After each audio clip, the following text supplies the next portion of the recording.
How does manifestation actually work?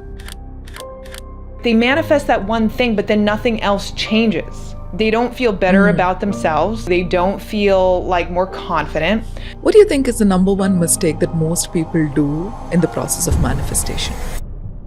How do you dissolve the generational trauma? In this lifetime, I was bullied as a kid, and then I was also bullied as an adult online as well. Oh, it's because my father was bullied. And then as you go higher and higher, it's like, oh my gosh, I had a past life where I was,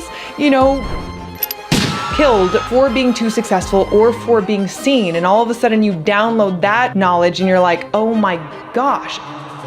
When somebody says, fake it till you make it, I somehow don't believe in that. Let's say you have two bags. One is like a branded bag. The other one is a first copy of that. You know the first copy of that is not genuine. How would you ask yourself to fake and be something who you are not? Is that what Buddha talks about in Vipassana? You observe the sensations on your body without reacting to it. One of the best things that you can do is go into deep states of meditation. Go into a hyper level of awareness and just start to observe yourself. Because actually, when you're in the state of being able to observe yourself, you're going to be able to see the patterns, the energy that the universe wants you to shed. Every time we have a pain that is coming up, it is the universe trying to tell us, hey, listen, something on the inside needs attention. How else will we pay attention if not for the pain? The universe is actually trying to give you the gifts and the challenges. But it is going to hurt, but we want it to hurt so that you wake the heck up. Why do you think people self-sabotage? In order for you to be successful, you are going to have to face your greatest fears head on. Most people self-sabotage because they are unwilling to face themselves. So for somebody who's trying to attract their soulmate into their life or the perfect partner into their life, how do they do that? In the process of manifestation, in the process of life, how does the universe work?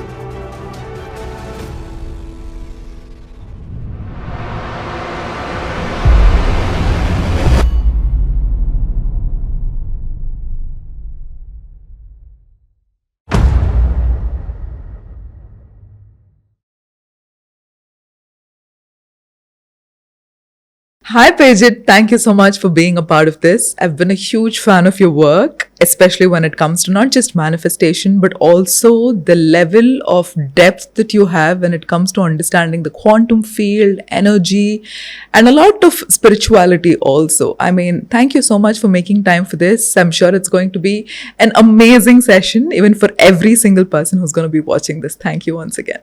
Thank you so much for inviting me. Yeah, I'm excited, and I'm going to definitely see it as a challenge that you feel the level of depth of my understanding. So because I channel a lot of things, so let's see what comes through. So I'm excited to have this conversation. Thank you. This is so curious for me. You just said, and yesterday when I was going through your page once again to do a little bit of research on the kind of questions that we can pick, I realized that you have this beautiful ability to channel energies and to read energies.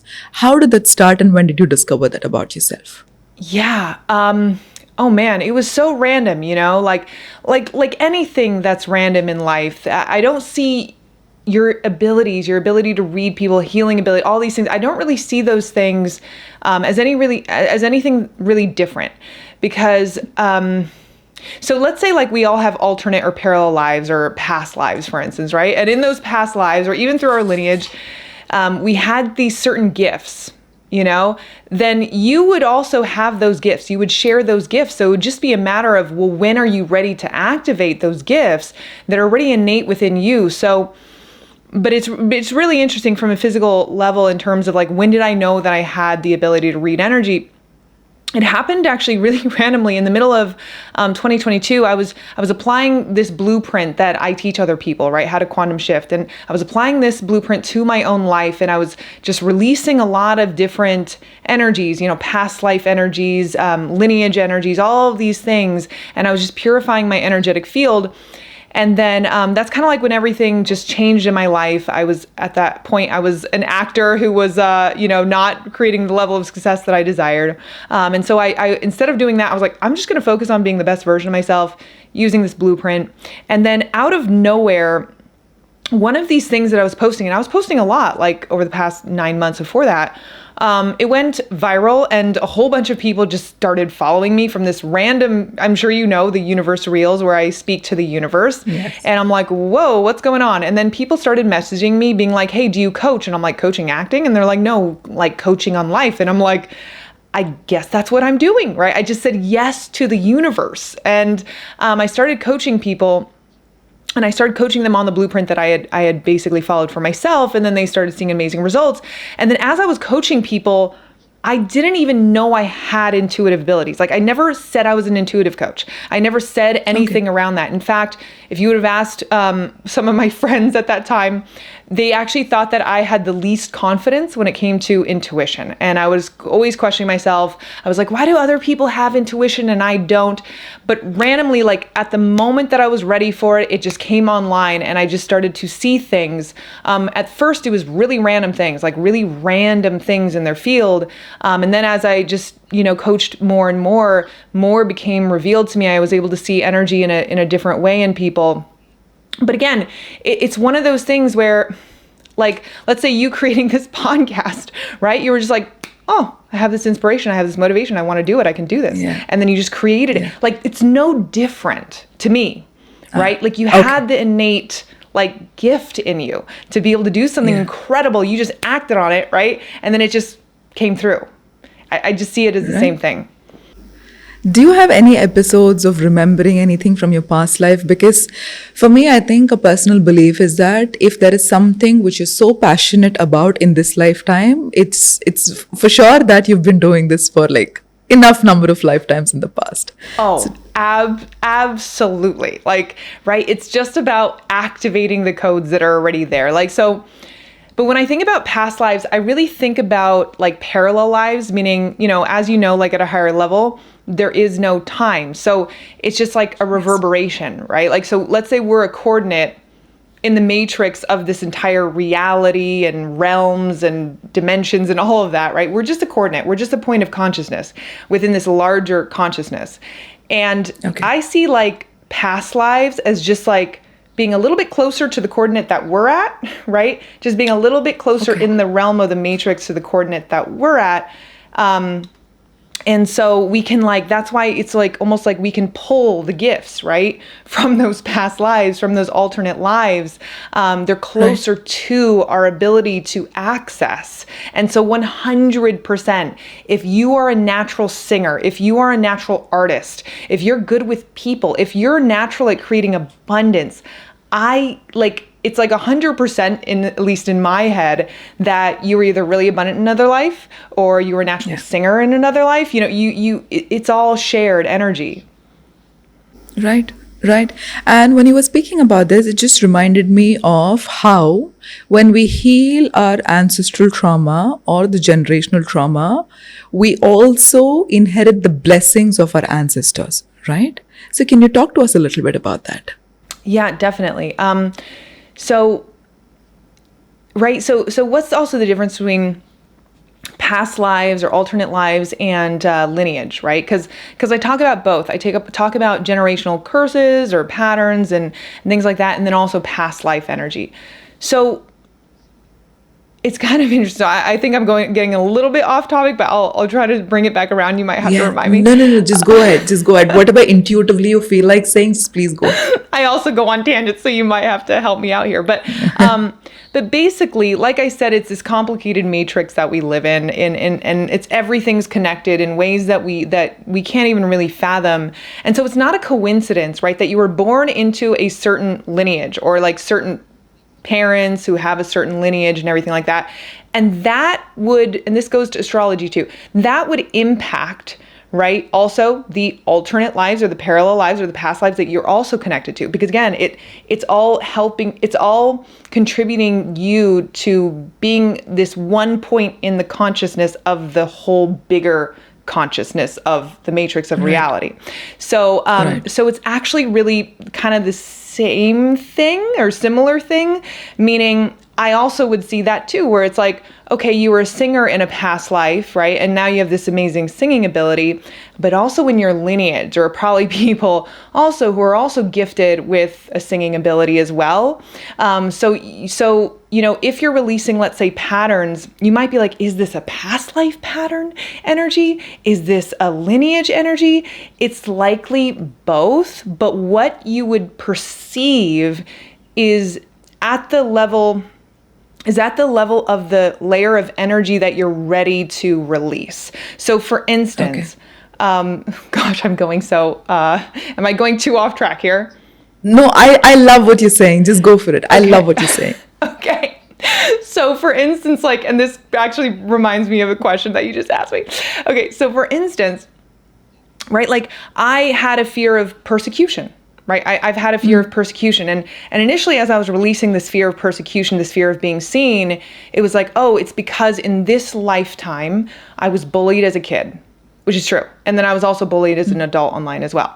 So I was bullied. And so I'm like, oh, that's the fear that I need to resolve. Right. And then as I resolved that fear, it was like, oh, it's because my father was bullied. Right? Or it's because my father had this visceral fear of being seen because all these things happened, let's say, right? Okay. And then I'm like, okay, I need to process that. And then as you go higher and higher, it's like, oh my gosh, I had a past life where I was, let's say killed, right? For being too successful or for being seen. And all of a sudden you download that knowledge and you're like, oh my gosh, okay, that's the energy that's even closer to the heart of this pattern, right? So there are different layers, which is why every single part is really important. But so if you're resolving a trauma in this life, right, the next level could be, I need to resolve this through my lineage that I inherited through my lineage. And the next level is oh my God, I need to resolve it at an even higher level. And actually it's connected to even an alternate life, over in that dimension of space and time, if that makes sense. Yes, it does. It does. So how do you dissolve the generational trauma? Yes. Okay. So now here's the thing.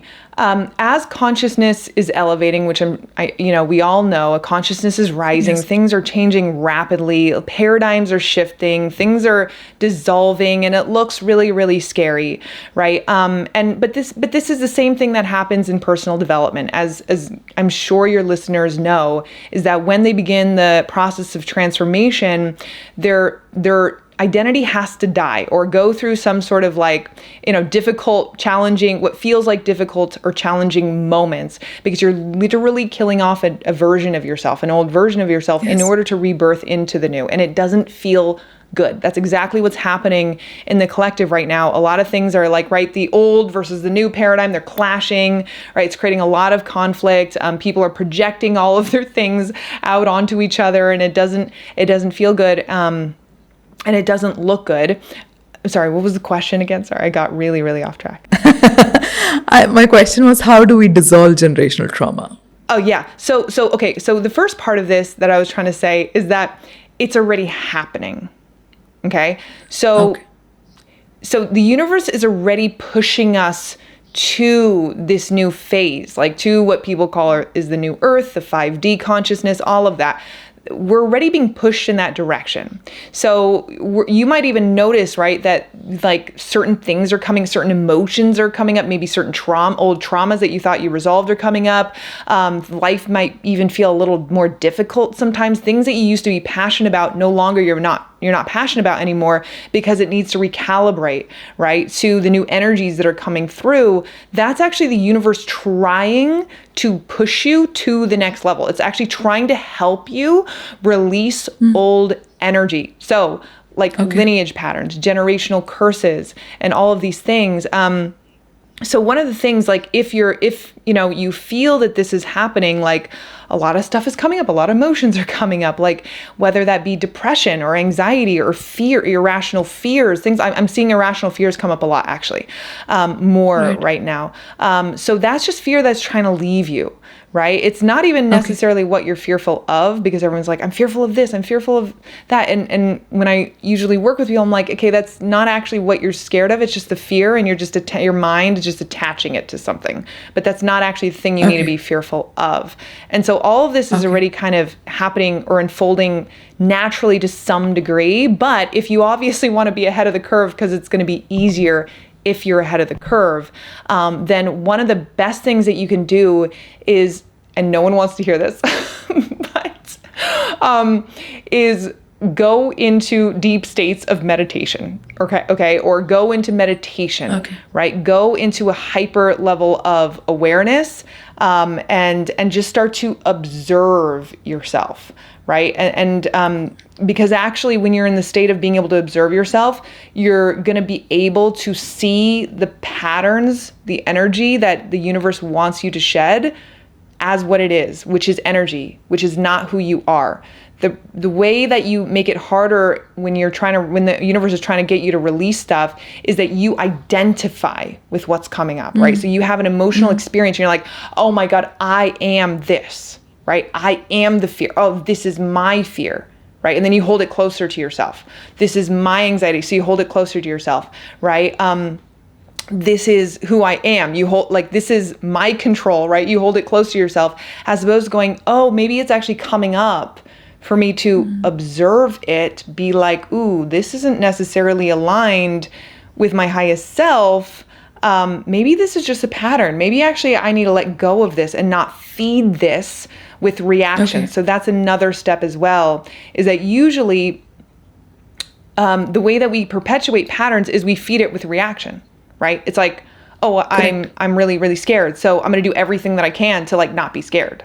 Right? I'm going to go to the doctor. I'm going to like go to this person. Right? We feed the pattern. We feed the emotion that's coming up with reaction. We're feeding, or we're subscribing to the paradigm, right? But if, again, the meditation, the way that can help you is that it puts you in the observer seat, so you can actually go, okay, I'm actually not going to subscribe or feed that paradigm. I'm not going to react to it. I'm just going to allow it to process and allow myself to feel it and go through it. Is that what Buddha talks about in Vipassana? You observe the sensations on your body without reacting to it. Oh, that's really, really deep. So I haven't even actually done that.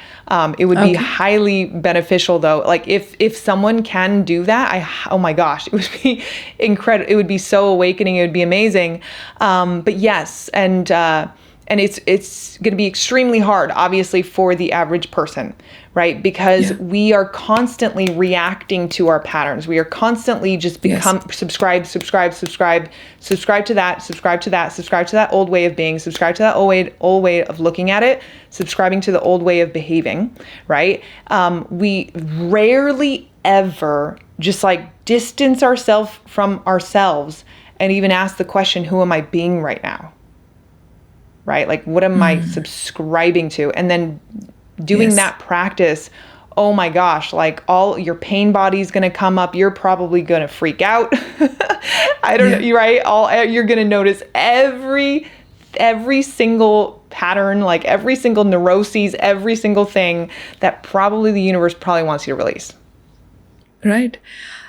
When you speak about pain body, I still remember in 2021 when I went through a major breakup. I think that was my final resort. I was like, okay, universe, I literally had this discussion. I mean, a conversation with the universe saying, hey, this is a pattern I've been repeating all my life. I have this fear of abandonment. I keep attracting people who abandon me again and again.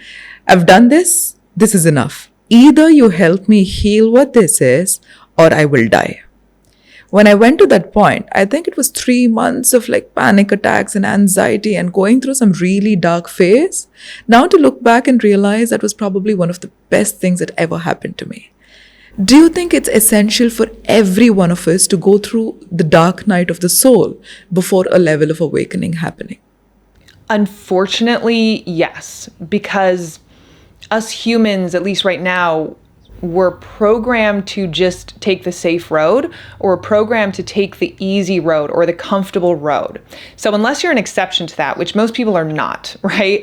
Then Okay. it is absolutely necessary, in my opinion. I could be wrong. Maybe, I know that there are exceptions, but it usually is, for the average person, very necessary, and for most people. Even incredibly successful, incredible people, you'll hear they have like these stories where they go through the dark. It's not for, it happens for a reason, right? It forces you to be reborn again, because it forces you to let go of what you thought was working, but was not clearly working. It forces you to reckon with the fact that it was not working, right? The reason why we continue to perpetuate our same way of being over and over and over again is because we have this like lie in our heads that the way that we're doing it is working. Even when the evidence shows us that it's not, we just naturally want to go, no, it's working. Like, universe, change everything in my life, but let me stay the same, please. Right? And that's just not how energy works. That's just not how evolution works. So when you go through that dark night of the soul, like, right, it destroys a part of you. It destroys your ego. It destroys who you think that you are.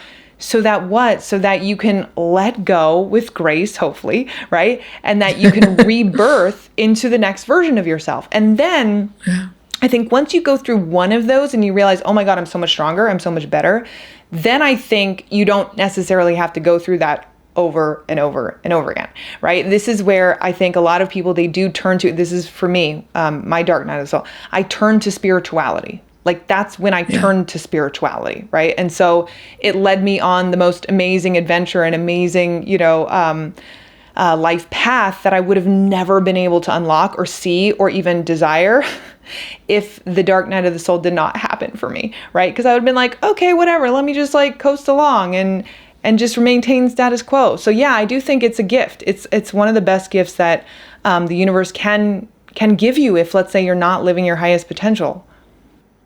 Yeah. But now that we've crossed that phase, it's relatively easy for us to talk about it. But for people who are going through a phase of difficulty where everything is falling apart, it's more like the tower moments, right? Like, literally every aspect of their life is falling apart. Like, how do we make them understand that this is for their highest good? It's a really, really good question. It's a really good question. And I'm trying to actually sit with, yeah.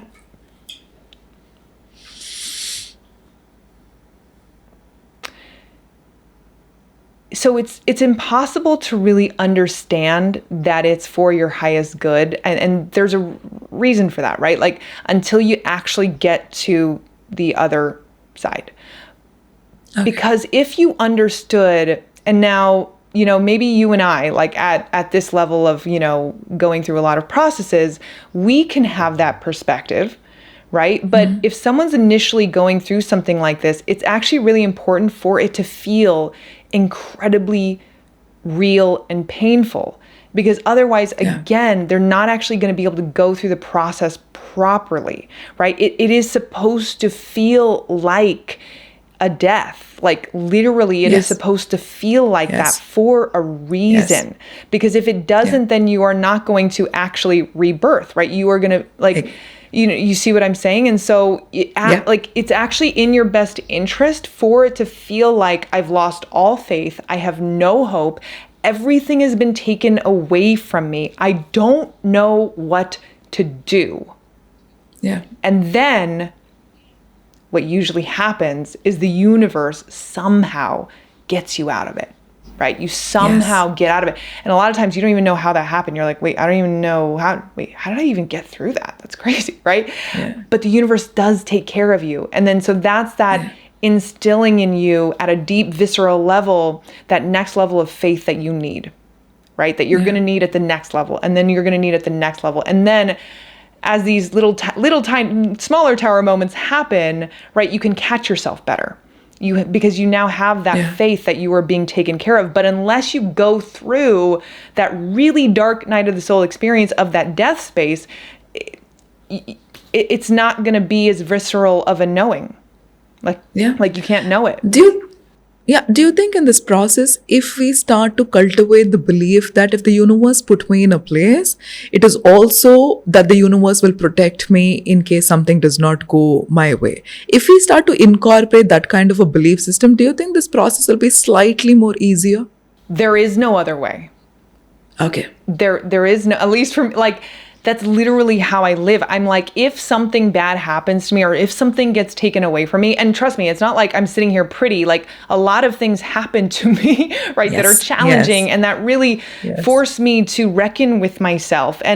But here's the thing, I have the gift of faith and faith in the universe, but ultimately faith in myself as the creator, right? And so otherwise I would go crazy with the level of things that I even have to face in my reality now, right? It's all relative, right? People might go like, oh my God, they must have it so good. No. Even if like, let's say you're like a, billionaire, right? You still have your highs and lows that feel exactly the same actually as someone else who's not a billionaire having their highs and lows. Like, believe it or not, that's actually the reality. But right, the only way to really deal with it is to understand that the universe is doing this for your highest interest. Like, and having the faith that if something gets taken away, is trying to show you something, right? But see, the problem is people don't understand the non-linear process of life, even though they experience the non-linear process of life where crazy things have happened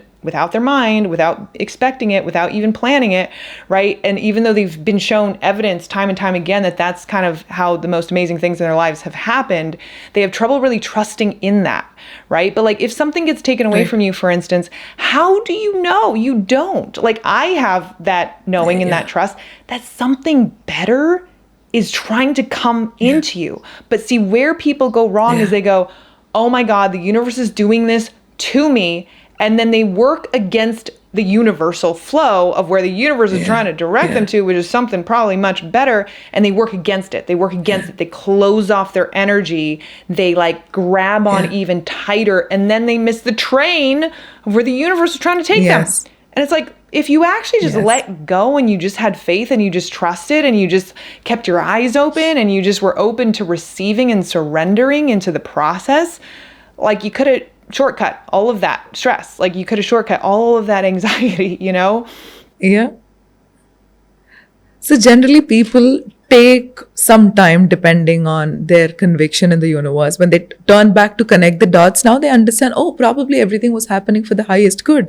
But what about your life and how you dealt with your emotions from that point until this realization? If this realization happens much quicker, for you to go through that process of turmoil also gets shortened in the process, right? So now that brings me to the next question. In the process of manifestation, like how you believe, and similarly, I also believe, and a lot of spiritual scriptures also talk about this, detachment is the key in the process of manifestation. But the question is, which most people ask, how do I stay inspired about my goals and detached at the same time? Okay, this is a really, really good question. So the way that I see attachment is actually usually for people, you have to earn detachment. And what I mean by that is it's really hard for you to just mentally go, right? Like how many of us do this? Like, I'm just not going to care about that thing. And it's like in the back of our head, we're still caring about that, I'm like watching it. And it's okay to some degree. We're all human, right? It's not like we have to attain perfection, but the state of detachment, what that actually is really, is the state of actually complete self-worth, right? And also presence as well. Because if you're in the state of complete worthiness, right, and presence, and let's say people call it happiness within yourself right now, then it's easy for you to detach from result because you're not looking for anything to give you that feeling of presence and happiness and fulfillment because you are it, or worthiness because you are it now, right? And so when you're in that space, that's actually the perfect space to be in to quantum shift or to manifest amazing things, because all of a sudden what happens, first of all, you end up like the universe wants to work with you, right? Because now you're in the present moment, now you're in your worthiness, your inner power, gifting you downloads, gifting you inspiration, gifting you energy, gifting you motivation, gifting you the coincidence, all the magic, right? And then from that space, you also like, it's interesting because when you're in that space, also your fears start to dissolve as well. It's like an interesting, like you almost access this interesting like portal where your fears start to dissolve. So let's say you had a really big fear of posting on social media or something like that. All of a sudden you're like, no, I'm in such a high state of worthiness and deserving, and I feel like, oh my God, I have so much energy and motivation and everything like that. I don't even care. I'm just gonna do the thing. I'm gonna experiment. I'm gonna try this new thing. I'm gonna go out there. I'm gonna like adventure, right? And all of a sudden you're in this amazing space to manifest, right? And manifest the unpredictable, the illogical, the I didn't even see that coming kind of a thing, right? And so I know that sounds like that's not detachment, but to me, that's actually what I believe detachment really is. It's actually being in the space of self-worth. So you're no longer trying to look outside of yourself. You're no longer attaching to something else that's going to gift you that, or the illusion of that gifting you that. Yeah, I think in the process of manifestation, all of us go through 3 levels. The first one is a level of disbelief, where we feel like, oh my God, is it even possible for me? And the second level is where you start to believe that, okay, this is probably possible for me. And the third stage is where we get to a point of knowing. I know for a fact that this is mine. And when we hit that knowing point, the detachment happens naturally for us, right? And the knowing comes, I give this example, right? You don't believe sugar is sweet. You know sugar is sweet. So, similarly, you don't believe you're going to have an amazing life. You know it for a fact you have an amazing life. And that knowing energy is incredible. It just draws things into our lives, right?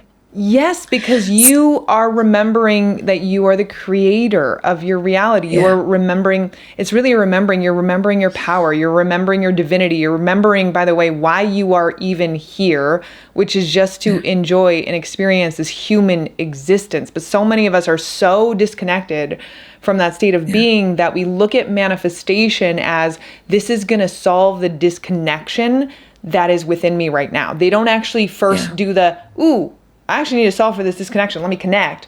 Oh, okay. Now I can open up the knowing. Now I can open up the confidence. Now I can open up the power. But they're just like, they're disconnected and they're trying to solve for the wrong problem, if that makes sense. Yeah. Yeah. And also in the process of manifestation, one mistake that I see people make is they say, I will feel it when I have it. Right? But the contrary is true. I have to feel it first in order for me to have it. Right? Yes, 100%. Yeah. Mm-hmm.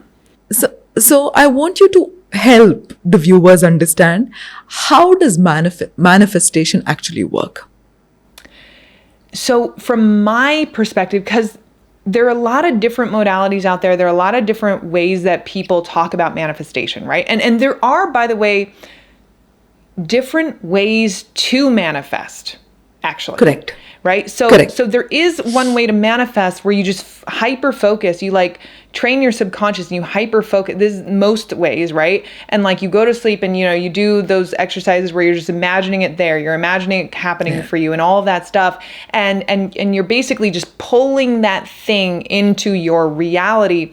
And that it's never been effective for me because I don't have the discipline to do it. I'm just going to be really, really honest, guys. Like I just don't have the discipline to do it. Because I'm really not lazy in some ways, and in some ways I'm actually kind of lazy. Like mindset, visualization, kind of lazy. But anyway, and then so they pull it into their reality, and the only problem with that I've seen is that, right, they manifest that one thing, but then nothing else changes. They don't feel better about themselves. They don't feel more invigorated in their body. They don't feel like more confident. They just manifested that one thing. And then all of a sudden it's like, oh my God, I used all my energy and effort to manifest that one thing. Okay, now I have it. Now what? Right? Like it didn't really give me again, like what I was actually looking for. So then they start questioning their manifestation. They're going like, did I really want to manifest that? Maybe money isn't so hot. Maybe money isn't so good. Maybe money is like the source of evil, right? And they start questioning.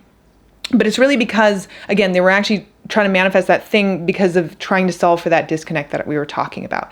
And then there's another way of manifestation, which is the only way that I really understand it for myself, the only way that I've really applied it and it's worked for me, is you manifest being your highest self first.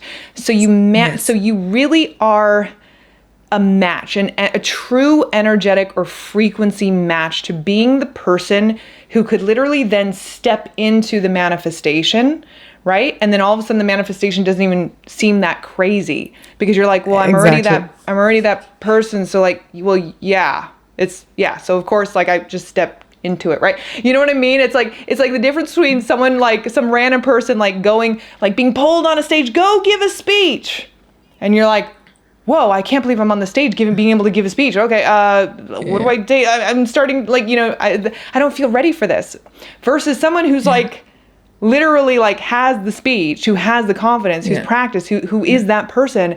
They get presented the stage and they just step onto it and they just go, right? It feels just like the next organic step. It's so normal for you. Yeah. Exactly, because you have become that person, you have embodied that person.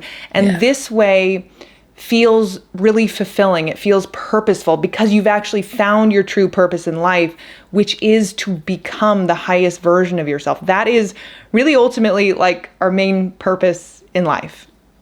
No, that's true. That's very true. What do you think is the number one mistake that most people do in the process of manifestation? I'm sure you already know this. They manifest from a place of low self-worth. I mean, they manifest from a place of wanting the manifestation to fix their issues, right? And it's hard because then obviously you're not going to be a frequency match if that's the way in which you're doing it. So there we go. So there's the biggest issue.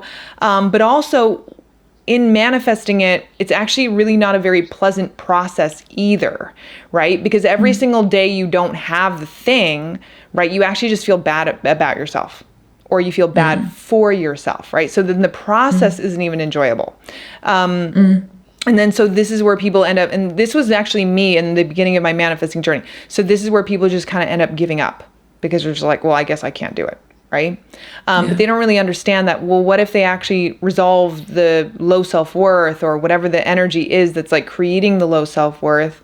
They came into alignment with themselves. They came into their own true confidence and power. And then they manifested from a state of feeling more worthy, from a state of actually feeling whole inside. Yeah. Wow. Okay. So now I want you to help us understand, right? In the process of manifestation, in the process of life in general, how does the universe work? Oh my gosh, this is an insane question. How does the universe work? Okay, can we narrow down the question, or am I just being given that? Okay, but let me tell you what first comes to me, and then we can riff from there. Like if there's more questions. Yeah.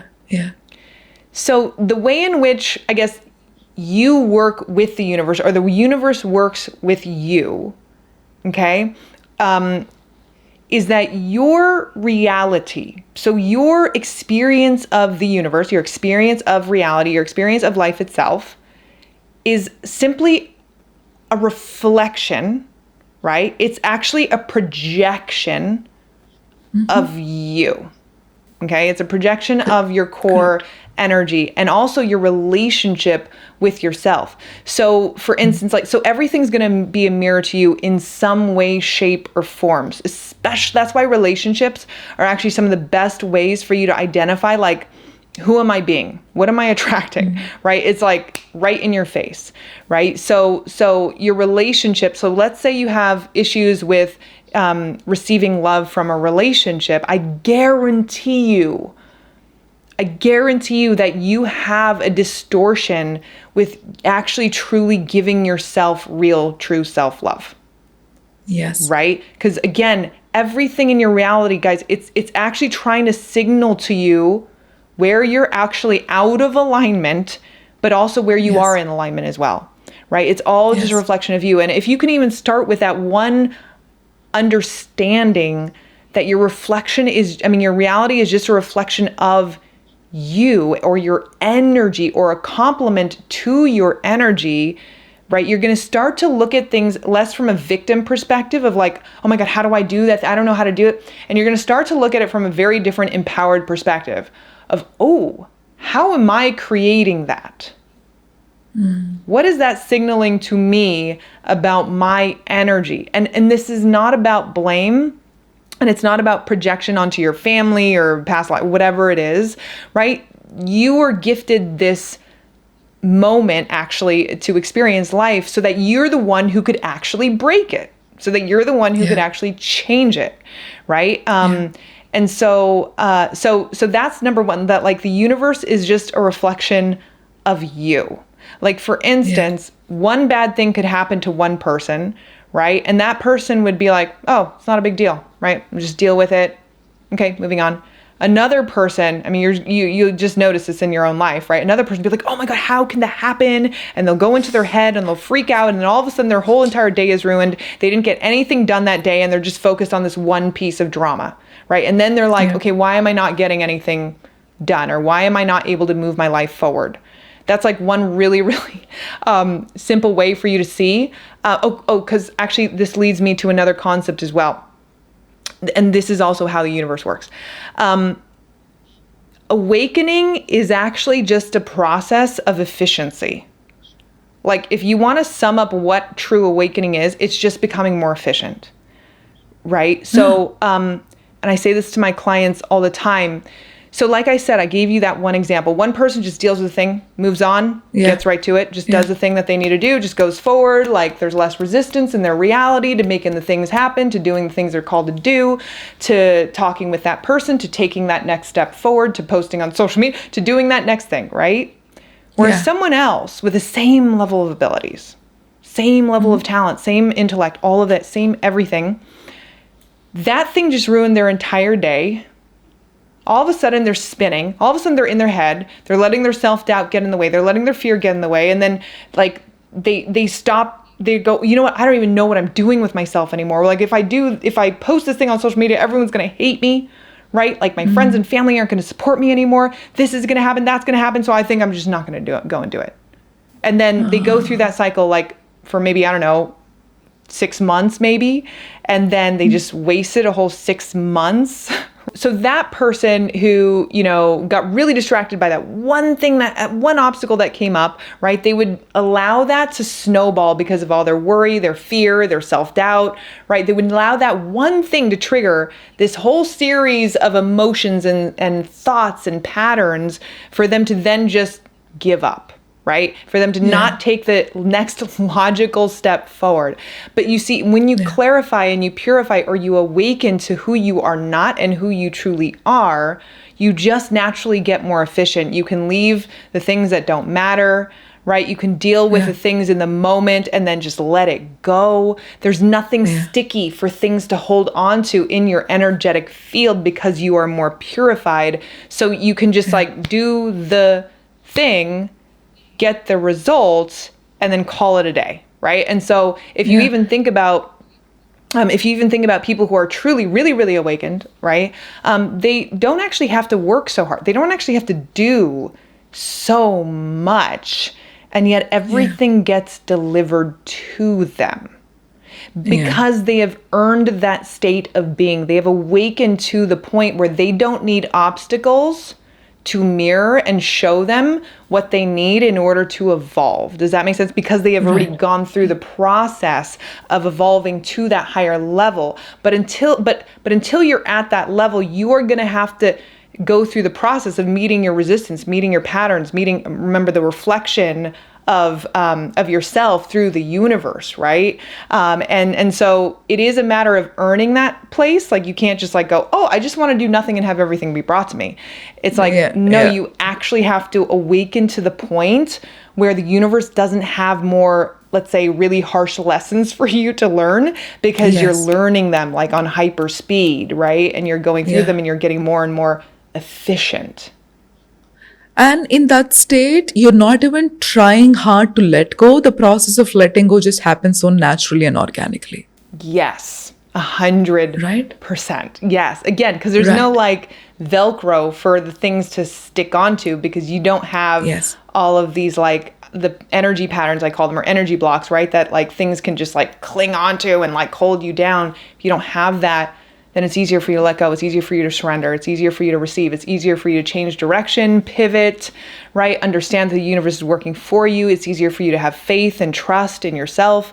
Everything just becomes easier. Yeah, yeah. And I also like how pain, most people kind of misunderstand or misinterpret pain, right? So I always love to use this example. Let's say you and I are going out for a walk, and all of a sudden I twist my ankle, and I did not have this mechanism called pain inside of me. So I would just continue to walk for a couple of days to only realize that I've had a fracture. So, if pain is an indicator on a physical level that something is out of alignment, then emotional pain is also the indicator that something is out of alignment on the inside. And every time we have a pain that is coming up, it is the universe trying to tell us, hey, listen, something on the inside needs attention. How else will we pay attention if not for the pain? That's 100% correct. Guys, the universe is actually trying to give you the gifts and the challenges. It's actually Yes. giving you, it's literally presenting to you a gift. Like, here you go, here's your next way that you can up level. Here's your next gift of how you become more awakened, how you become more efficient, how you get to the life that you want. But most people go like, I am going to circumnavigate this. I'm trying to step away from this and like try to dodge that, right? And so the universe is like, okay, we're gonna have to give you your lesson again, but this time it's gonna be like more obvious and you're not gonna be able to skirt around it, right? And then, oh my gosh, okay, now we're gonna have to give you a tower moment because you are not listening, and we are doing this for your best interest because we want what's best for you. We know that you're gonna be Yes. okay as you go through this tower moment, by the way. Like, we already know that that's gonna happen. We know you're strong enough to deal with it because you're only given what you're strong enough to actually deal with at a deeper energetic level. So we know you're gonna get through it, right? But it is going to hurt, but we want it to hurt so that you wake the heck up. Yes, yes, that is so true. But then, Paget, this is one question I've always had, right? If we went out there to the world and asked how many of you would love to be successful, everybody would put their hands up. But when we actually take the percentage of people who are actually successful, it's considerably less. Though everybody has the intent to become successful, there's a lot of self-sabotage that happens. As in, like, I know this is the right thing for me, but I still choose not to do that. Why do you think people self-sabotage? Oh man, this is such a big question because there are so many reasons why people self-sabotage. So I was just doing this video on past life trauma. So I'll just give you one reason that people would self-sabotage is, let's say, like in a past life you were successful and you did well, and then that led to, let's say, you were a target. And people attacked you, and then all of a sudden it led to your end, right? Or it led to your demise because you attracted attention being successful. Then all of a sudden in this life, right, you might even like get to this point where you're like, oh my God, I feel like I could be successful. But you'll have this weird thing in you that goes, oh my God, you can't do it, don't do it, right? And you'll like work against yourself without actually realizing you're working against yourself, because all of this is very unconscious. You'll self-sabotage, you'll stop yourself short right before you meet that threshold because of this deep fear from an alternate or parallel life that you are unconscious of, that you don't realize. So that's just like one really small example. But what I will say is that when it comes to success, like, in order for you to be successful, you are going to, I don't care like kind of who you are. or actually, especially if you have trouble with success, you are going to have to face your greatest fears head on. Like, you are going to have to confront them. You're going to have to experience them. And most people, as they go through this process of becoming successful, they experience like one little tiny fear that pops up and they go, oh my God, I guess this is not right for me. And they turn around, they try something else. Right? And it's like, no, hold on. No, we were actually trying to give you that fear so that you can process it properly, get beyond it, because this has been holding you back your whole entire life, so that you can actually become successful. But you saw it as a stop sign. And so you self-sabotage, you turned around and then you tried something else. And then notice how when that happens for people, they try something else, they hit up against the same block, right? Because the universe is trying to deliver you the message. And again, you're just actually slowing down the process of success because you're unwilling to face yourself. So most people self-sabotage because they are unwilling to face themselves. Right. So in this entire process, what is that one universal energy block that you see in people that is stopping them from stepping into their higher power? You know, the thing that I'm just going to say, because it's been coming up so much recently, is the fear of persecution, or the fear of being hated, or the fear of being attacked, the fear of not being liked by other people, or whatever that is, right? And this has just been coming up a lot with clients and just in general, and just what I'm channeling with stuff. It's like this fear of persecution, like in the old consciousness, right? So let's say in past lives, historically we lived in a very hierarchical society where there are people who were just oppressed for no apparent reason. It wasn't their talent or anything. They were just oppressed, right? There was a whole mass of people who were just oppressed, right? And they were controlled by these people who were selected at the top to be wealthy and gifted and all of that stuff.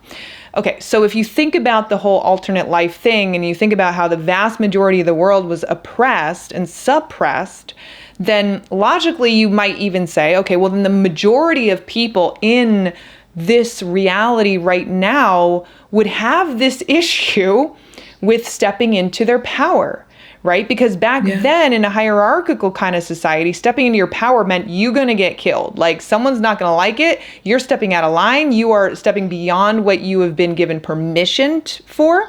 So something bad is going to happen to you. So now, like, you take a whole bunch of us, right, being like, oh my God, I was so suppressed in a past life, and I can feel that suppression. I can feel this oppression. I can feel myself being small.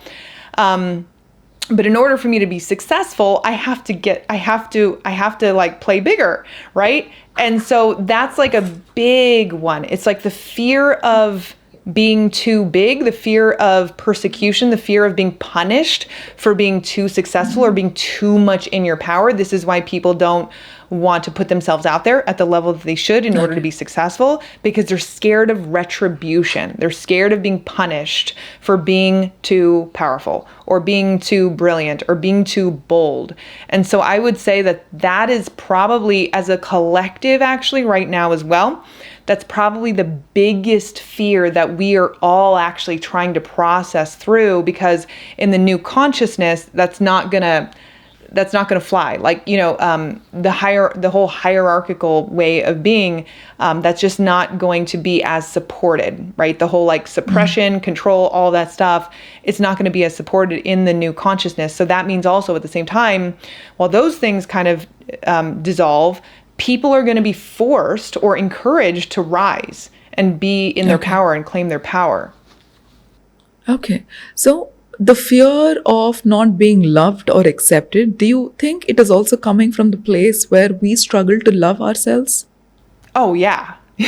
Definitely. Right. Yes. Yeah, absolutely. And so that's really from like the low self-worth, right? Like, I don't deserve to even, this is actually interesting. There's this deep fear too of like, I don't even deserve to exist, so this is kind of an interesting one where I've actually seen it where, let's say you were in your mother's womb, but she was really scared about being pregnant. She was really scared that her husband was going to abandon her, or she wasn't going to be taken care of, or she wasn't going to make it, or something like that, right? Because you were kind of there, you were inheriting that energy of fear and am I going to be taken care? All of this stuff, right? And then when you're born, like you would just have that fear in you of like, am I worthy of being taken care of? Is someone going to abandon me? Like, am I lovable? Am I worthy to actually be here? Am I supposed to be here? Like, so that's another thing. It's like, am I even supposed to be here? Because at a deeper level, I don't even know if my mom wanted me, right? Yeah. And so we literally will inherit that unconsciously, and it'll lead to this like, I don't even know if I deserve to be here. Like it can get that deep actually, and people don't realize it. Yeah. So when we have desires, right? So the desires can stem from two places. One is a place of purpose, and the other one is to fill that void that is there inside of you. How do we differentiate that the desire is coming from a space of purpose and not from a space to fill the void? That is a very, very good question. And I'm going to kind of repeat myself in saying, in order to really understand what your true purpose is or feel aligned with your true purpose, you actually have to do a certain level of releasing to get to a certain level of clarity and self-worth. Because a lot of times when I see people, they think that they want something, but it is generated and they don't realize it from this place of like, oh, if I get that thing, people are going to love me. Right? If I get that thing, people are going to pay attention to me. And so they think that it's a passion when really they're just trying to fill a pattern, right? They're just trying to make up for a pattern. And then someone else goes, yeah, but you're really good at all this stuff over here. And they'd be like, yeah, but I don't really like that stuff. That doesn't really resonate with me. Like, and actually they are actually aligned in that direction, and it would actually be really beneficial for them, and they could be incredibly successful, but they are not open to that path because they are so busy trying to fill a wound, right? And this is just kind of like what I see. So that's why a lot of the times, in order for you to really truly like align to your to what you truly want at a higher level, you do have to resolve some of these other wounds, because otherwise it's going to feel like you're going to be very cloudy. Like, and I have been there myself, right? Like I thought I really wanted something, and here's the thing. And it did play a role. Like I thought I really, really, really wanted to be an actor. Right. And now here's what's tricky about that though, is that my experience in acting also led me to like a gift, right? And so you also can't discredit the fact that like, yeah, maybe there's a reason why you got sidetracked, or there's a reason why you got directed in that direction first, right? Yes. But then as you clarify, you'll just it'll just make more, you'll just be more in alignment with your highest path. Because if someone would have said to me, hey, Paget, like you should teach and you should coach and all that stuff, I'd be like, I would actually be really angry if they said that to me like 4 years ago, because I would have a preconception of what that looked like. I'd be like, oh, so I'm going to be behind a desk and like just like teach people and like write on a chalkboard. Like, what are you talking about? Right? You know what I'm saying? Like, I couldn't have actually imagined that it could be at a much higher level. So there was like zero desire there. But then as I purified, the universe gifted me the opportunity. I took it. And then now it's like, oh, okay. So that's what it could have meant, right? But I couldn't have had that clarity beforehand. Right. And also when it comes to abundance, you talk so beautifully about unlocking the abundance code. What do you actually mean by that?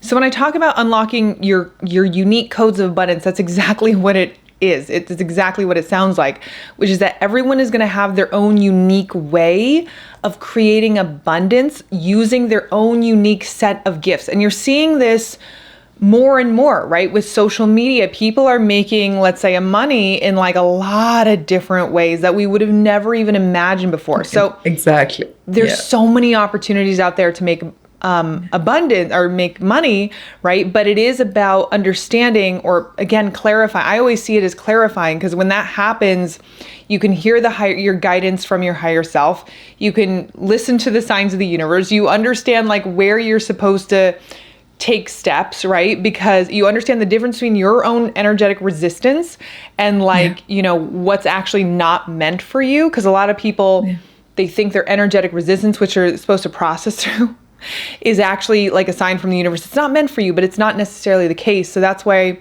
understanding also getting a connection with your higher self and understanding the laws of the universe is really, really important in order for you to be able to, create your path of abundance. Yeah. So, I mean, when we were just having the discussion off camera, you beautifully told me how both of our lives are like, how would I call it?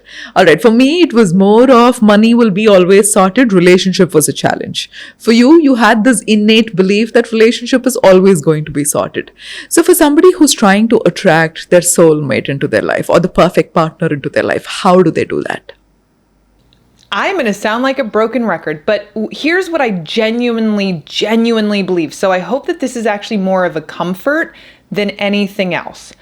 I genuinely believe, first of all, you're connected to everything, right? You're connected to the web of this matrix, which is connected to everyone out there.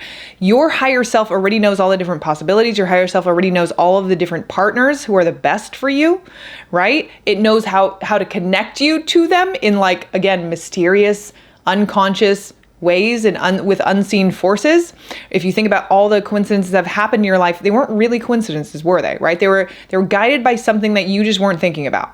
So in that way, we can almost like rest assured that like it's going to be delivered to us as long as we're not blocking it. Okay, as long as we're physically not blocking it, being like, no, I'm not going to go out there. I'm literally going to stay in my apartment in a hole and not do anything, which I'm sure most people listening to this are not going to do anyway. But you are going to meet your partner when you're energetically ready to meet them. I genuinely believe that your higher self is orchestrating, right, when you are going to meet the person that you're meant to be with, as long as you're energetically ready for them. And what I mean by that is, so let's say you met the person who you're meant to be with, but you weren't ready for them. You weren't evolved enough for them. Like you would probably ruin it. Okay. You would probably self-sabotage it. Like imagine how, you get into relationships, you're both unevolved. It's toxic. You're fighting. This is definitely like me and my husband, we almost didn't make it, but we were energetically ready enough to actually make it. Right. So that was a good thing. But if you're not, like, you're going to sabotage it. You're going to break apart. And then you're never going to see each other again. That's not good. Right. So you want to be evolved enough so that when you meet the person, like, you're going to make it work. You are going to evolve together. But if you're not evolved enough, right, you're not necessarily going to do that dance together, right? You're going to ruin it. And then all of a sudden, you might be alone forever. So this is your higher self's way of protecting you by actually not delivering the person of your dreams or the person you're meant to be with sooner than you're actually ready. And so the way that you get ready is, through the process of evolution, through the process of awakening, through the process of releasing your fears, releasing the low self-worth, releasing the fear of, abandonment, the fear of rejection, like these things, like just becoming the highest version of yourself energetically as possible. And I've seen it so many times, actually. Like, this is why I'm convinced this is how it works. I've seen it so many times with the people that I've worked with where they just like release enough stuff, and then all of a sudden, boom, like they meet the person who was always, by the way, in their town, who was always like in their field, but they literally just didn't see it. They couldn't perceive it for a reason. Their higher self was protecting them. All of a sudden they meet the person. It's like, oh my God, they were right there. Or you know what I mean? So that's what I genuinely believe. Like, and maybe that's why I'm also more relaxed about it. Maybe I've always had that genuine belief, but yeah. Yes, I understand that. For me, it was with respect to money, but was never with respect to relationship until I healed that part inside of me. So now I want to understand, what is the significance of surrendering in the process of manifestation? The significance of surrendering. Okay, so this is so important. So surrendering is that phase of detachment. Okay. But it's also, so I don't mean like you just, oh my God, I'm just letting go and nothing's I don't do anything. No, that's not what I mean by surrendering.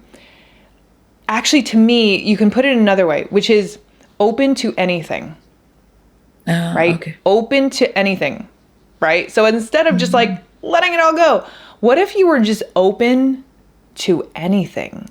Open to everything, right? So you can still be in the act of getting the things done that you need to get done, right? Trying new things, experimenting, playing, being creative. That's why it's so important to be in that space that we were talking about at the very start.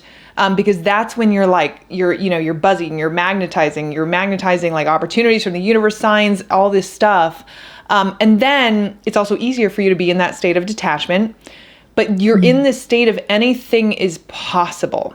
Now, I guess this is more important when it comes to quantum shifting, because I'm more into quantum shifting versus like just manifesting. Because quantum shifting is like being able to welcome in the illogical, being able to welcome in the unpredictable. Manifesting is very linear. It's very like, I want that one thing to happen. Yes. I'm more like, Yes. how the heck do I know what's best for me? Like, Exactly. I don't know what's best for me. My higher self does. So as long as I'm upgrading, as long as I'm evolving as a person, as long as I'm like a match to better, like I know that my higher self, no matter how it looks initially, it's going to reroute me to something better. How could it not? Yeah. Yeah. But you have to stay open in order for that opportunity to drop in, right? That's the surrendering. You have to stay open. You can't just be closed off in linearity of like, no, it has to come in this way through this person at this time in this, you know what I'm saying? This is why surrender is so important, because literally you could be closing off the shortcut that the universe is trying to present in front of you. Yeah. So surrendering is basically not giving up, but actually giving up the attachment you have to the outcome. Right? And what I believe is one of the reasons why most people feel anxious during the process of manifestation is either they don't believe in themselves or they don't believe in the universe, that the universe will give them what they asked for.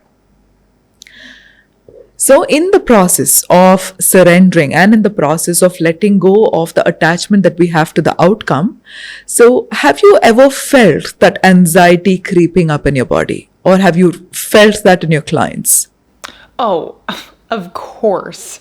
Like, of course, our human, like, just because I, quote, know the answer, it doesn't mean I'm not any less human than you. Like, otherwise I wouldn't need to have this experience of being a human, right? But I signed up for this experience so I could experience all the human anxieties too, and the fears and the, and the neuroses and all of that stuff. So of course, like there are so many times when something does not go the way that I was like planning it to go, yet funnily enough, a lot of times when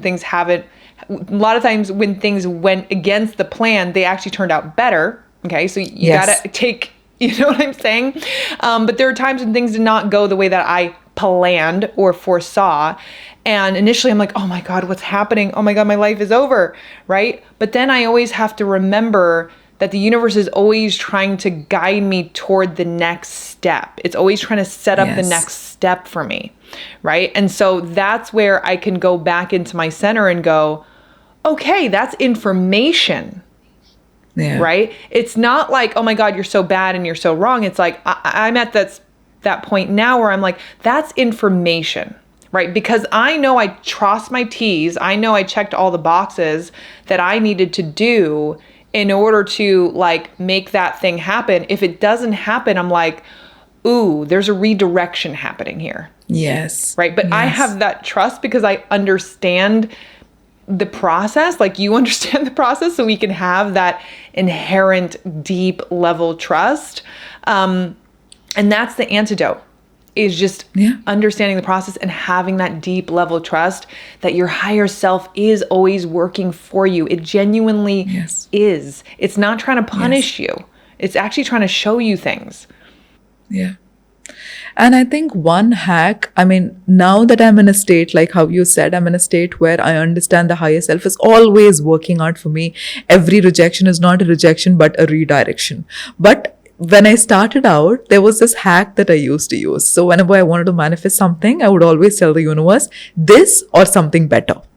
So I knew when this did not happen, something better was coming my way. I love that. I love that. I should steal that. This or something better. Like, I already feel that at a deeper level, but I like that for your monkey mind, right? Because our minds like to go, so it's like, okay, just attach to this or something better. This or something better. Yeah, I love it. Because the anxiety kicks in when this does not happen. But when this does not happen and you know that something better is going to happen, the anxiety kind of calms down and you're operating from a much different frequency at this point of time. Yes. So I think Yes. So I want to understand. So my perspective, when somebody says fake it till you make it, I somehow don't believe in that. I believe in the concept of embody it till you make it, because every time you're trying to fake something, I always give people this example. Let's say you have two bags. One is like a branded bag, the other one is a first copy of that. You know the first copy of that is not genuine. How would you ask yourself to fake and be something who you are not?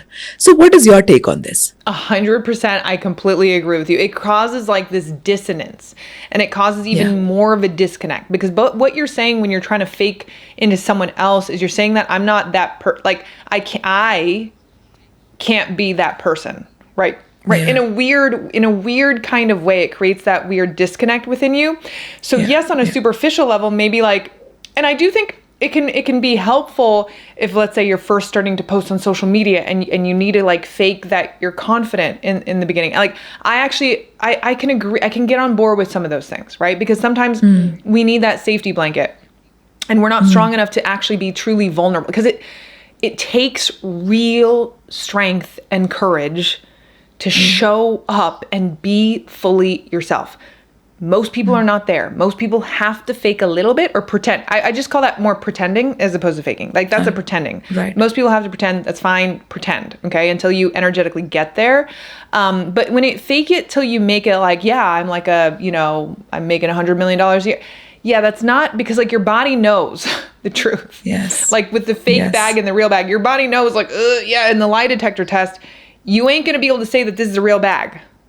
Yes. Because it's a fake bag. Right. Yeah. And so I personally also don't believe that. However, what I do, there's a certain point in the journey that you get to right before you quantum shift, actually, where it's not even you just faking it. You actually, that next level version of you is available before the physical reality actually matches it. But that next level version of you is actually available. And that's where you're not really faking it. You're actually just stepping into the next level version of you who is more confident, who shows up with more confidence, who is more authentic, who is more vulnerable, who is more daring. So when you're at that point and you can feel that point, like you literally, you feel it, you're like, oh, I can actually just have the bravery to do that. That's when I think faking it until you make it is applicable, but otherwise it's usually not.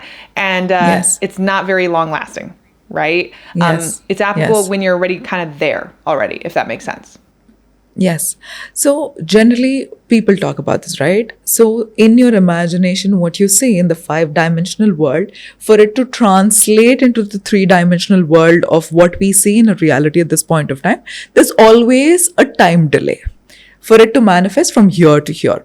So in the process of doing that, so you've envisioned that, you visualize that, you literally know what it is in your mind, for it to start appearing in your reality in the duration of the time delay, how should people behave, or what should their attitude be with respect to life? In that intermediate time when you're like, I guess, waiting for it to manifest, what I would do is I would be in the mode as much as possible, in the mode of play, in the mode of creativity, right? In the mode of fun, actually, right? Keeping your energy up, as opposed to like, I'm just going to sit around and just like wait for this thing.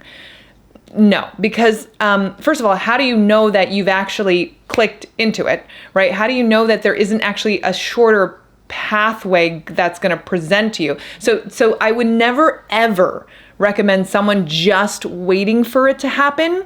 I would always recommend people, if they're feeling like that energy, like, oh, okay, I know that it's coming, always, always, always recommend people to say yes to things around them, right? You get invited to an event, say yes more often than you say no. Okay. You get invited to like this opportunity that doesn't make any sense and doesn't logically connect with any, just say yes, right? Like this is what I would suggest, is you being in the mode of just saying yes to the universe as much as you can. Like, I'm not saying tire yourself out, but that's actually really, really important, because you don't know if the universe is going to present you an opportunity to literally shortcut you directly to your manifestation in a very illogical, unpredictable way. No, that's so true, because I remember while we were talking about it, I told you about how 2021 was a crucial aspect of my life. So 2022, early on, the first 3 months, like major healing, lots of anxiety release and all of that happened. And I think there was a tipping point where I started to have fun in life. I went, met friends, went for parties, like did dinners and all of that. My energy started to change so drastically. And in less than 10-15 days, I ended up meeting my husband. And it's crazy. It's crazy when you are in that play mode and the creative and you just are in the moment, just enjoying life. I think that's amazing. Yeah, yeah.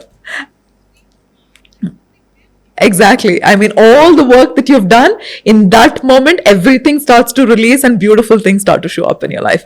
But this brings me to the last question of a podcast. So there are people out there who say, Gayatri, I've done everything, the affirmations, the visualization, the journaling, the literally everything, but still my life sucks. Nothing about my life has changed. What would your message be for them? Well, I would first ask, like, have you changed? Right? Like, so because people do healing and they do the affirmations, and again, but they're all doing it generated from this deeper level of low self-worth. And they're trying to solve for that. So everything, even the healing, like everything is from this place of I'm not worthy, I'm not deserving, I'm not worthy, right? And so you really got to like go deeper. So a lot of times when I work with people, it's because they've done a lot of different things, and it has helped them for sure. Maybe they've manifested a few things, but they still feel like there's something that's not quite clicking. And it's just because they needed to go deeper, right? So they needed to, let's say, go to a higher level of frequency or consciousness in order to release some really, really deep patterns. So like I was talking about before, the past life trauma patterns, right? Or the deeper lineage patterns that can't really be rewired through the subconscious mind. They actually need to release at a really, really deep visceral level in their energetic field. And so it's really about, okay, at that point, if you've done everything, going deeper. And it's usually going to be tied to low self-worth. Okay, so that's one thing. And then another thing is, are you, like you were talking about, like, are you actually playing with the universe? Like, are you saying yes to the universe? Are you saying yes to change, right? People say that they want their lives to change, and yet they are not willing to change anything. Like, they're not willing to try anything new. They're not willing to open up their field to anything new. They're saying no, no, no, no, no, because it's not fitting in with my idea of what I want. It's like, someone gets given an opportunity, like to, I don't know, teach a class or something. I'm just giving a really random example. But they're like, no, because I want to speak on stages. I don't want to teach a class. So I'm going to say no to that opportunity. I'm going to signal to the universe, I'm better than that. It's not, it's actually their ego, right? Because what if the universe was actually like, okay, actually, in order for you to be able to be on a stage, like, you got to like be able to be in front of a class. Like, or there's someone that you can meet here, or there's some integral lesson that you need to learn in this experience in order for you to be the person who can actually step onto the stage, right? But people are like, no, it's just my worthiness. And actually it's just their attachment to how it needs to look, and it's just their ego. Yeah. That's beautiful. It's been a great conversation. I mean, for somebody who understands so many concepts on such a deeper level, for you to be explaining every single concept, not just from the mind perspective, but also from a perspective that is much more deeper than that. I thoroughly enjoyed this conversation, and I'm sure everybody who's watching this also will too. Paget, thank you so much for doing this. Thank you so much. It was a pleasure. Yeah, it was truly a pleasure, and I'll see you very soon. Thank you, Paget. Thank you.